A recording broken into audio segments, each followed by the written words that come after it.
Baik, Bismillahirrahmanirrahim. Assalamualaikum warahmatullahi wabarakatuh. Salam sejahtera bagi kita semua. Salam Om Swastiastu, Namo Buddhaya, salam kebajikan. Baik, sebelumnya izin untuk memperkenalkan diri. Perkenalkan, nama saya Muhammad Randy Ardiansah dari kelas B, jurusan Teknik Sipil. Di sini saya akan mempresentasikan tentang kinetika kimia. Baik, kita lanjut aja.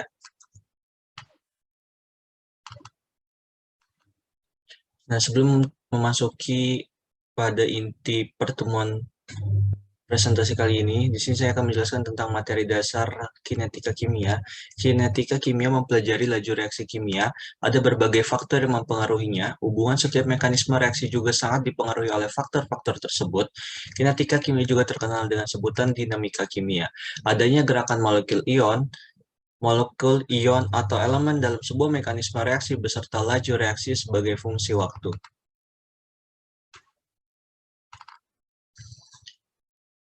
Ini kimia kinetika atau laju reaksi kimia adalah salah satu cabang ilmu kimia yang mempelajari perubahan reaksi suatu unsur. Pengamatan terhadap mekanisme reaksi melalui pengukuran besaran termodinamika suatu reaksi.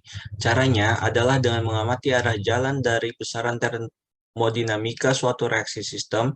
Syarat terjadinya reaksi kimia adalah saat penurunan energi bebas atau G kurang dari 0. Faktor yang mempengaruhi laju reaksi kimia atau kinetika kimia juga dapat diartikan sebagai berkurangnya konsentrasi reaktan akibat bereaksi. Itu juga terjadi secara cepat atau lambat karena ada faktor yang mempengaruhinya. Di antaranya yang pertama, konsentrasi, kedua suhu, ketiga luas permukaan, dan yang keempat yaitu katalis. Di sini saya akan menjelaskan tentang yang pertama, grafik laju berdasarkan order reaksi. Kedua, persamaan laju reaksi terintegrasi waktu beserta contoh soalnya. Yang ketiga, yaitu persamaan Arrhenius beserta contoh soal. Kita next. Yang pertama, yaitu grafik laju berdasarkan order reaksi.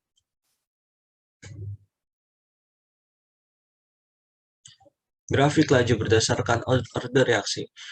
Order reaksi merupakan jumlah pangkat konsentrasi dari zat yang bereaksi atau reaktan. Order reaksi dapat berupa bilangan bulat positif kecil, namun dalam beberapa hal dapat berupa bilangan pecahan atau nol. Pada umumnya, reaksi kimia memiliki order reaksi berupa bilangan bulat positif. Nilai order reaksi tidak dapat ditentukan dari harga koefisien reaksi, melainkan berdasarkan percobaan. Order suatu reaksi merupakan penjumlahan dari order reaksi setiap zat yang bereaksi. Order reaksi ini beda dengan orde lama ataupun orde baru. Orde reaksi menampilkan hubungan antara perubahan konsentrasi dengan perubahan laju reaksi. Hubungan antara keduanya dinyatakan dengan grafik orde reaksi. Ada 3 grafik orde reaksi, yaitu orde reaksi 0, orde reaksi 1, dan orde reaksi 2.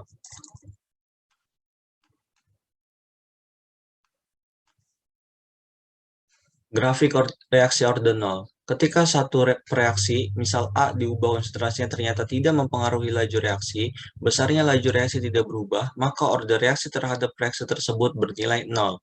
Pada grafik reaksi orde 0, laju reaksi tidak dipengaruhi oleh jumlah konsentrasi, sehingga nilai laju reaksi sama dengan konstanta laju reaksi. Berikut di sebelah kiri, yaitu grafik reaksi orde 0.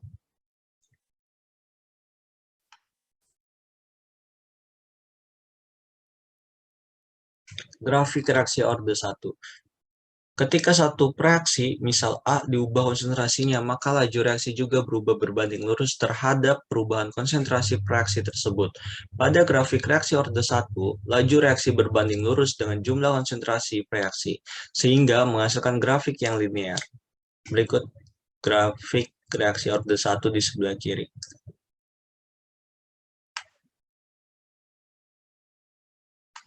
Grafik reaksi orde 2. Ketika satu reaksi, misal A, diubah konsentrasinya, maka laju reaksi meningkat setara pangkat 2 dari laju konsentrasi sebelumnya.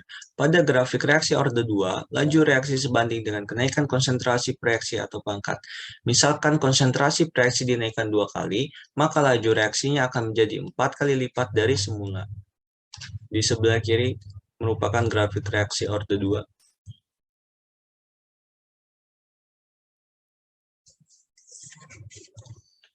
Yang kedua, persamaan laju reaksi terintegrasi waktu beserta contoh soal.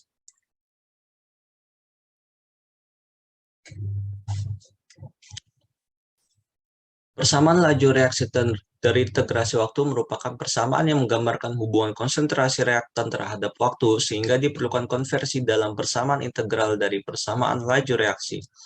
Waktu paruh merupakan waktu yang diperlukan oleh setengah dari jumlah reaktan untuk berubah menjadi produk.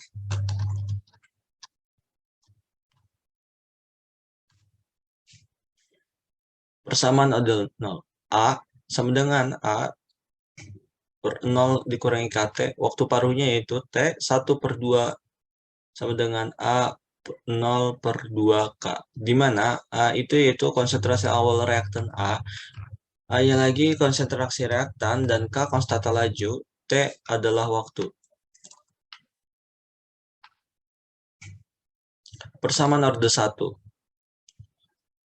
A0 E pangkat min KT, waktu paruhnya T 1/2 sama dengan IN 2 per K, di mana A0 ini adalah konsentrasi awal reaktan A-nya itu konsentrasi reaktan, K-nya konstanta laju, T adalah yaitu waktu.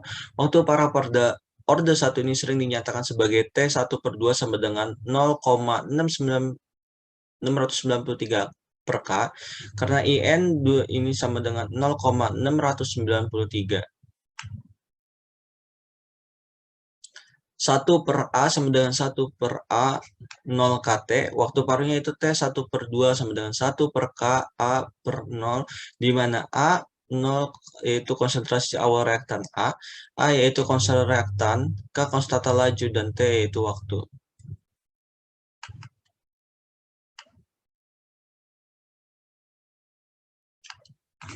Contoh soal. Suatu reaksi akan berlangsung 2 kali lebih cepat dari semula jika suhu dinaikkan 20 derajat Celcius. Jika pada suhu 30 derajat Celcius, reaksi berlangsung selama 4 menit, maka pada suhu 70 derajat Celcius, reaksi akan berlangsung selama. Penyelesaian soal atau pembahasannya, pada soal ini diketahui N-nya sama dengan 2, T1 sama dengan 30 derajat Celcius, T2-nya sama dengan 70 derajat Celcius, T-nya itu sama dengan 4 menit, AT-nya sama dengan 20 derajat Celcius. Cara menjawab soal ini sebagai berikut. T70 sama dengan 1 per IN, T2 dikurangi T1 per segitiga T dikali T30, T70 sama dengan 1 per 2, 70 dikurangi 30 per 20 dikali 4 menit. T70 sama dengan 1 per 2, 40 per 20 dikali 4 menit. Hasilnya adalah T70 sama dengan 1 per 4 dikali 4 menit sama dengan 1 menit. Kita next. Ini contoh soal yang kedua, yaitu perhatikan reaksi orde pertama berikut.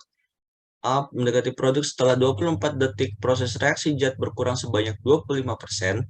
Berapakah waktu paruh untuk reaksi tersebut?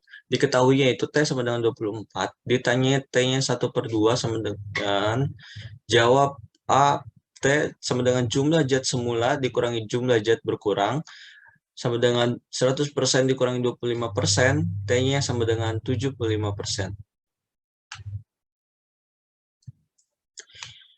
INAT sama dengan min KT ditambah IN A0, IN 75 sama dengan min K24 ditambah IN 100, 4.317 sama dengan min 24K ditambah 4.605, 24K sama dengan 4.605 dikurangi 4.317, 24K sama dengan 0,288, K sama dengan 0,012 per detik.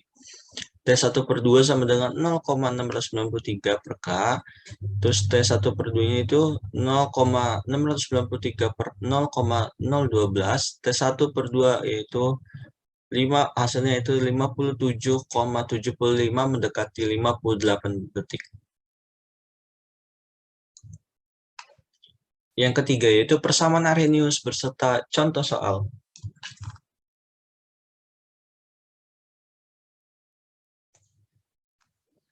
Persamaan Arrhenius. Pada tahun 1889, Svante Arrhenius merumuskan persamaan Arrhenius yang menghubungkan laju reaksi dengan suhu. Generalisasi luas persamaan Arrhenius adalah mengatakan bahwa laju reaksi untuk banyak reaksi kimia menjadi 2 kali lipat untuk setiap kenaikan 10 derajat Celcius atau Kelvin. Meskipun aturan praktis ini tidak selalu akurat, mengingatnya adalah cara yang baik untuk memeriksa apakah perhitungan yang dibuat menggunakan persamaan Arrhenius masuk akal. Terkadang suatu reaksi kimia membutuhkan energi aktivasi yang teramat sangat besar, maka dari itu dibutuhkan suatu katalis agar reaksi dapat berlangsung dengan pasokan energi yang lebih rendah.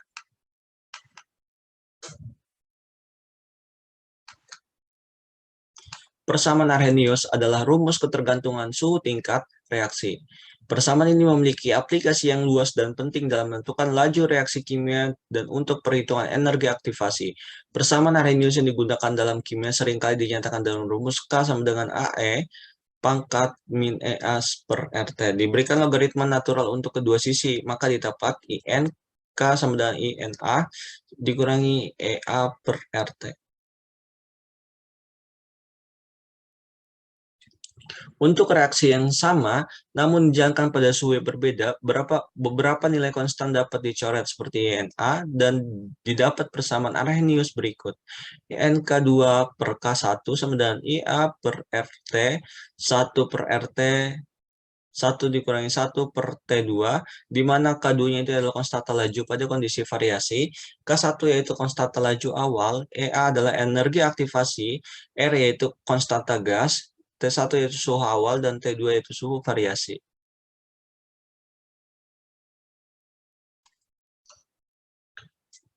Reaksi order 1 mempunyai nilai K sama dengan 3 dikali 10 pangkat min 2, yaitu S pangkat min 1 pada suhu 20 derajat Celcius. Berapakah nilai tetapan laju reaksi tersebut pada suhu 50 derajat Celcius jika diketahui energi aktivasi sama dengan 80 kJ per mol. Diketahuinya yaitu K1-nya sama dengan 3 dikali 10 pangkat min 2, EA-nya itu 80 kJ per mol, yaitu 80.000 J, terus R-nya itu 8,314, T1-nya itu 20 ditambah 273 sama dengan 293 K, T2-nya itu sama dengan 50 ditambah 273 sama dengan 323 K. Yang ditanya yaitu K2-nya.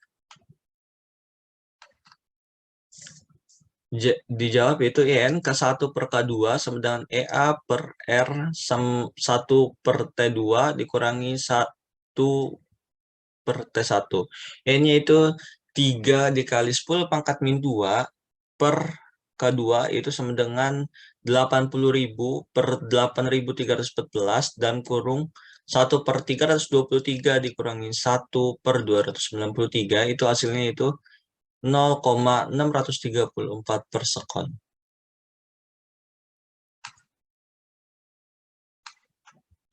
Baik, cukup sekian presentasi dari saya. Kurang lebihnya mohon maaf. Wabillahi taufiq wal hidayah. Wassalamualaikum warahmatullahi wabarakatuh.